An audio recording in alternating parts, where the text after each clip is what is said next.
आज दिन में मैं अपने आप से एक सवाल कर रहा था कि आखिर ये वीडियोस बनाने का मेरा असली मतलब क्या है। एक अच्छा पब्लिक स्पीकर बनना। लेकिन मैं कर क्या रहा हूँ? मैं अपनी वीडियोस के अंदर बैकग्राउंड म्यूज़िक डाल रहा हूँ। यदि मैं किसी स्टेज पर जाता हूँ और अपने विचारों को किसी मुद्दे के ऊपर कहता हूँ और अपना विचार रखता हूँ, तो क्या मेरे विचारों के पीछे, मेरी आवाज़ के पीछे उस स्टेज पर तानपूरा बज रहा होगा? क्या कोई बेंजो बज रहा होगा? क्या कोई ढोलक या तबला बज रहा होगा ताकि मेरी आवाज़, मेरे शब्दों का वज़न थोड़ा और बढ़ सके? ऐसा नहीं होगा। तो फिर मैं ऐसा क्यों कर रहा हूँ? नमस्कार, मैं आपका दोस्त, मित्र, सखा, यार, रिश्तेदार तूफ़ान रॉय और इस्तकबाल करता हूँ आपका हमारे इस चैनल तूफ़ान्स जर्नी में। जैसे ही सुबह हुई तो आपको पता ही है कि मैं सुबह सुबह मॉर्निंग वॉक करने जाता हूँ। तो मैं मॉर्निंग वॉक करने बहुत ही एकदम से नॉर्मल से अंदाज में गया और वहाँ जाते जाते फिर मेरे पापा ने ये कहा था कि खेत पे जाके भी देख लेना, क्योंकि खेत को सोहना है। तो मैं गया खेत पे, लेकिन देखता हूँ कि खेतों में तो पानी ही नहीं है। वैसे भी ये खेत देख पा रहे हो आप लोग? अभी मुश्किल से कल या परसों ही इसमें पानी दिया था हमने, और ये जो खेत है पूरा का पूरा सूख गया है। मैं अपने खेत के पास आया था कि खेत में थोड़ा सोहनी हो जाएगी, जो भी छूटे हुए घास है वो सब मैं निकाल दूंगा। लेकिन यहाँ आकर देखा तो भाई साहब, ये जो पानी है ना वो सूख गया है यार। मतलब समझ नहीं आ रहा कि इतनी जल्दी पानी कैसे सूख गया, और क्या ही बताएं। मैंने सोचा कुछ और हुआ कुछ और। चलिए, अब क्या ही कर सकते हैं। अब तो सोहनी नहीं हो पाएगी, घास मैं नहीं निकाल पाऊंगा। घर पर आने के बाद आज मेरा जो दिन है वो बड़ा बेकार गया। आप सीधी सी बात ये समझ लीजिए कि पूरा का पूरा जो दिन है वो सोने में ही चला गया मेरे। होता ये है मेरे साथ कि जब भी मैं सुबह ब्रेकफास्ट करता हूँ, सुबह अपना नाश्ता करता हूँ, तो नाश्ता करने के बाद मुझे आती है बहुत ही ज़ोरों की नींद। तो कल तो मैंने बताया था कि कल नींद आ रही थी, तो मैं अगले दिन से कोशिश करूँगा कि नींद ना आए। तो आज मैंने किया ये था कि मैं आज बेड पर नहीं जाऊँगा, कितनी भी नींद आ जाए। तो नींद तो आ रही थी साहब, बहुत ज़ोरों की नींद आ रही थी। तो मैंने किया ये कि चेयर पर ही बैठकर अपना जो माथा है वो ऐसे बेंच की तरह पलंग पे लगाकर और सो गया। तो ज़्यादा देर तक तो नहीं सो पाया, ये चीज़ मेरे काम आई। लेकिन हुआ ये कि मैं आज कुछ कर नहीं पाया, सच कहूँ तो। जैसा कि मैंने आपको कल बताया कि कल का जो दिन था वो मेरे लिए बेकार था, उतना बढ़िया नहीं था। लेकिन आज मैं आपसे ये कह रहा हूँ कि आज का जो दिन था मेरा वो कल से भी बेकार था, क्योंकि कल तो मैंने एटलीस्ट वो चीज़ करी थी जो एनिमेशन में सीख रहा हूँ फ़िलहाल, उस एनिमेशन के बारे में भी कल कुछ सीखा था और उसके बारे में मैंने कुछ कल किया भी था। लेकिन आज हुआ कुछ ऐसा कि ना मैंने एनिमेशन के बारे में कुछ सीखा और ना ही मैंने शाम को एक्सरसाइज़ किया, जबकि एक्सरसाइज मुझे करना चाहिए था लेकिन नहीं किया। मैं आपको यहाँ पे एक चीज़ बता देना चाहता हूँ, अगर मैं चाहता तो अपने बारे में अच्छी अच्छी बातें भी बता सकता था, अपने आप को यह भी कह सकता था कि मैंने आज बहुत अच्छा किया, आपसे झूठ भी बोल सकता था। लेकिन जो वास्तव में मैं कर रहा हूँ वो मैं आपके सामने रख रहा हूँ। ये कहने का मेरा मतलब ये है कि मैं आपको स्क्रिप्टेड चीज़ें नहीं बताना चाहता, और मैं आपको फालतू की चीज़ें और जो बेकार की चीज़ें हैं मैं झूठ नहीं बोलना चाहता। सीधा सा मतलब मेरा ये है। तो मैं अपनी बेइज्जती कर कर के भी मैं आपके सामने वो चीज़ें रख रहा हूँ, क्योंकि मुझे मालूम है कि आपके साथ भी ये सारी तकलीफ़ें, ये सारी चीज़ें हो रही होंगी जो मेरे साथ हो रहा है। ठीक है, बाकी इसको मैं सुधारने की कोशिश करूँगा। मैं नए नए चीज़ों पर काम करूँगा। नींद मेरी सबसे बड़ी समस्या है, तो मैं इस पर काम ज़रूर करूँगा। देखता हूँ कौन सा तरीका काम आता है, और जो तरीका काम आएगा वो मैं आपको बताऊँगा। बाकी जैसा कि आपको पता है कि मैं अभी गोदान पढ़ रहा हूँ, तो बहुत ही रोचक कहानी इसमें लग रही है मुझे। कल जो मैंने बताया था कि होरी के ऊपर 100 रुपये का डांड और 30 मन अनाज का जो डांड है वो लगा दिया गया है।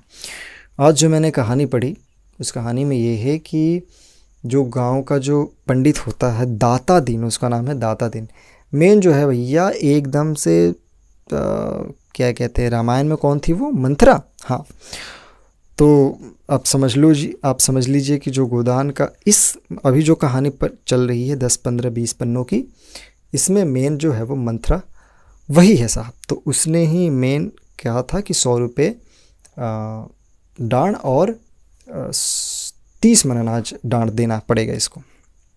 होगा कुछ ऐसा है कि राव साहब को किसी न किसी तरीके से ये बात पता लग गई है कि होरी के ऊपर इतने रुपए का और इतने अनाज का डांड लगा हुआ है। भाई साहब वो सबको अपने महल में, अपने मकान में बुलाता है, अपने हवेली पर बुलाता है और सबकी एकदम जम के धुलाई करता है, एकदम फटकार लगाता है।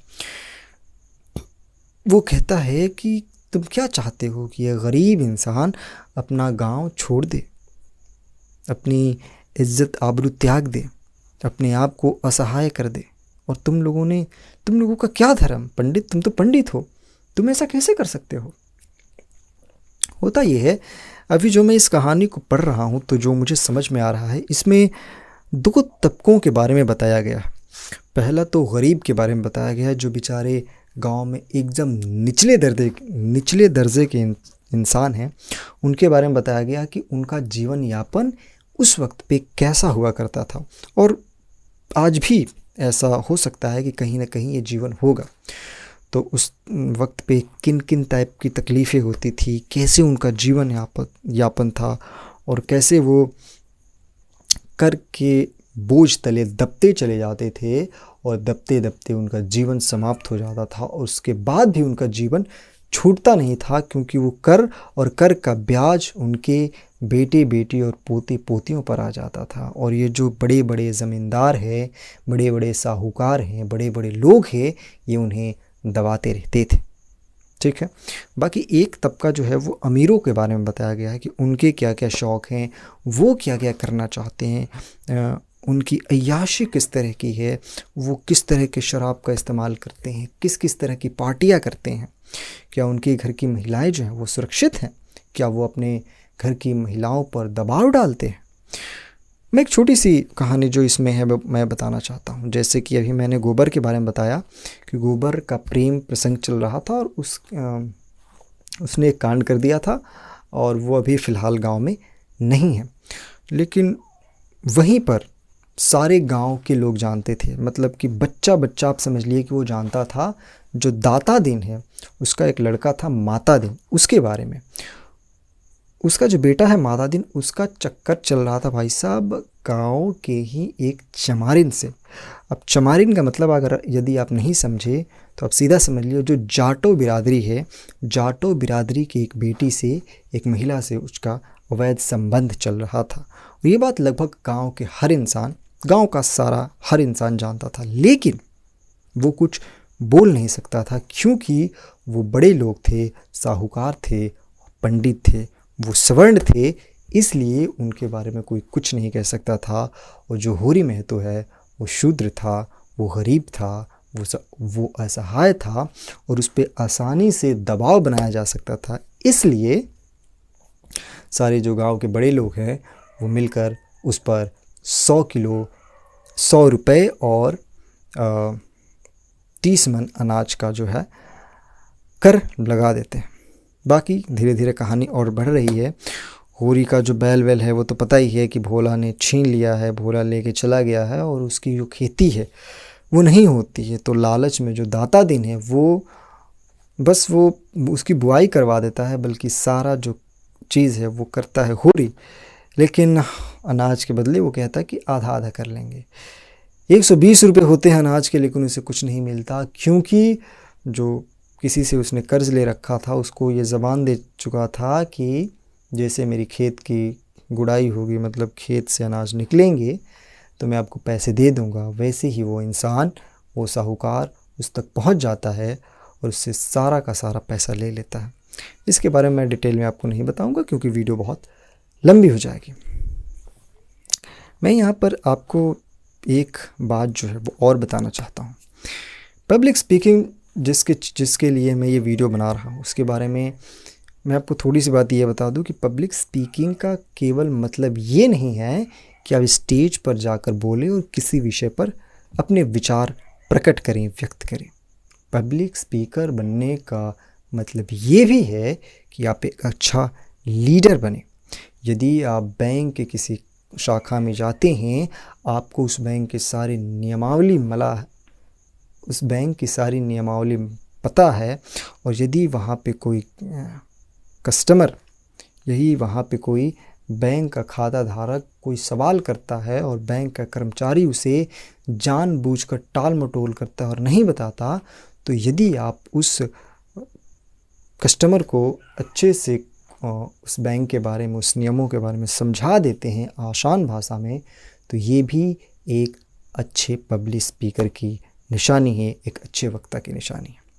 बहरहाल बातें आपसे होती रहेंगी, और ये जो बुक है आप देख रहे हैं, ये दोनों किताबें भी जब मैं पढ़ूंगा तो इसके बारे में भी आपको बताऊंगा।